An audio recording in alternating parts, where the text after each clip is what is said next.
kabajamtootaaf jaalatamtoota hordoftoota chaanaalii Rashaad Zeenuu jirra jirtu baga jiraattanii baga isaa kana geessanii isiniin jedha obboleewwan egaa baga guyyaa jumaallee geessanii egaa khairii guyyaa irraallee rabbiin isin argachiisu isiniin jecha inshallah barumsa ajaa'ibaa tokkoon qabadhee dhufee jira hunda keessaniif iyyuu barumsa gaariidha jedhee waanan yaadee jedheedha egaa waan ofii kootiitti fayyadamaa jiruun egaa namni waan kanarraa haajoomu ni jira dheetanii isiniif qabadhee dhufee haga xumura qophii kiyyaatti akkana faana turtanuu affeerraa kiyyaan isiniin jedha wannan isinii qabadhee dhufeesi namoonni moobaayiliin keessanii daataa tun taane moobaayiliin keessanii turkiin isaa 4G kan isiniif fiduu diduu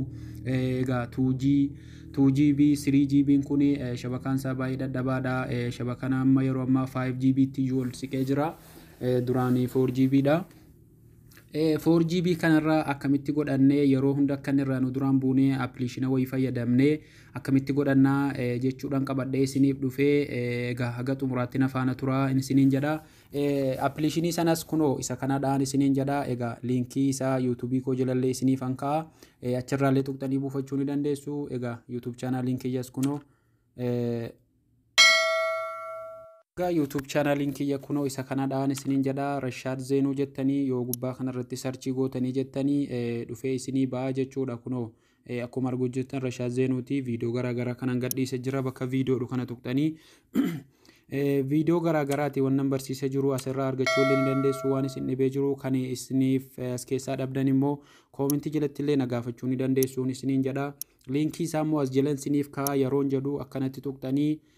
yeroon dhuftanii bakka kana geessanii jettanu bakki diskiripshinii jala isiniif keenya yeroo jennu kunoo liinkii as jala tuqxaniiti kan isin argachuu dandeessanu jechuudha kunoo bakka mallattoo akka qubee u kana yookaan va fakkaattu kanayyi kunoo isin agarsiisa kunoo la bakka kana tuqxuu jechuudha bakka nama kunoo mallattoo diimtuu kanatti godhe bakka sana tuqxaniiti sana booda yeroo achi rukuttanii jettan linkiin bakka kanatti kunoo isinii baasaa jechuudha kunoo karaa Twitter kiyya Telegram kiyya illee karaa page kiyyaatiin illee na gaafachuu ni dandeessanii kunoo Telegram kanarra illee isiniif nan kaasiin joinii gootanii seentanii waan feetan irraa argachuu ni dandeessu jechuudha ammas viidiyoon hojjetaaru kana jala waan linkii isaa isiniif kaa'uuf aappii sana illee achumaa buufachuu dandeessu yeroon viidiyoo kana hojjedhee gadhiisee jedhee bakki isin tuqxanu kunoo gaakuma nama reefuu isiniin jedhe bakka kana tuqxaniitiyyi argattu jechuudha linkii isaa kana jalan isiniif kaa'a egaa gara barumsa kiyyaattan dabarfadhaan isiniin jedha akkuma durarrattuu isiniif hime akkamitti daataa 4GB argachuu dandeenya ka jedhuuf kunoo light online mode ka jedhu kana gadi buufattuu jechuudha Play Store keessaa mee Play Store keessaa dhaqee isinitti agarsiisa egaa obboleewwan kunoo Play Store keessa galtanii yeroo barreessitanii jettanu akkanatti kan inni dhufee isinii baasuu Wi-Fi 4GB 5GB fi 3GB akkanumatti jira egaa akkanumatti irra olooftanii isin kana keessaa kan isin buufattanu kunoo isa kanaa jechuudha la 4GB light online mode ka jedhu kana install godhattu jechuudha kan isin gadi buufattanu Play Store keessaa anammatti dhayin isin agarsiisa jechuudha yeroo akkanatti dhayin isin agarsiisu egaa nammoo waan buufadhe jiruuf open godhii naan jedha an openuma godheen seenaa jechuudha yeroon akkanatti openii godhe yeroon seenee jedhee dhiifama openii godhee keessa seenee jedhee kunoo akkanatti naa fidaa jechuudha isin gaalaa kunoo bakka kanarratti kunoo bakka kana rukunnaa jechuudha bakka akkuma mallattoo siitingii kanayyi rukuttuu jechuudha yeroo dhuftanii keessa galtan gadi buufattanii openii gootanii seentanu akkanatti fidee isinii baasaa jechuudha isin gubbaadhuma kan open advanced hid setting ka jedhu kana rukunnaa jechuudha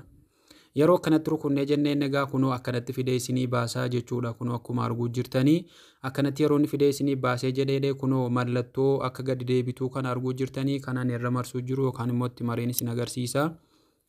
kunoo mallattootti kana rukuttanii jechuudha mallattoo diimaa irra jiru kana yeroo tokkoof akkasitti yeroo gachuu qaaftanii jettan kunoo akkanatti isiniif fidaa jechuudha yeroon akkanatti fidee isiniif baasee jedhee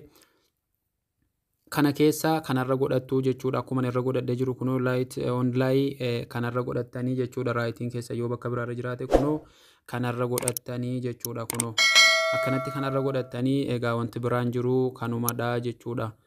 sana booda kunoo gaa shabakaan keessaa shabakaan koo akkuma arguu jirtan 4GB dha. Yeroo garii H dha irraa bu'a ture garuu amma gaa amma tokko baay'ee gaariidhaan isiniin jedha. Isinis immoo akka irraa fayyadamtan abdii guddaan isinirraa qabaan isiniin jedha. Egaa haga barumsa biraatiin walitti deebinu nagaa rabbii keessanaa turaan isiniin jedha. YouTube chaanaalii kiyyaallee subscribe like naa gochuu akka na jajjabeessitanuun isiniin jedha. Hiriyoottan keessaniifis akka sheeriin naa gootanu viidiyoon kan koo kun yoo isin gammachiisellee laayikii naaf godhaa na jajjabeessaan isiniin jedha. Haga barumsa biraatiin walitti deebinu bye bye.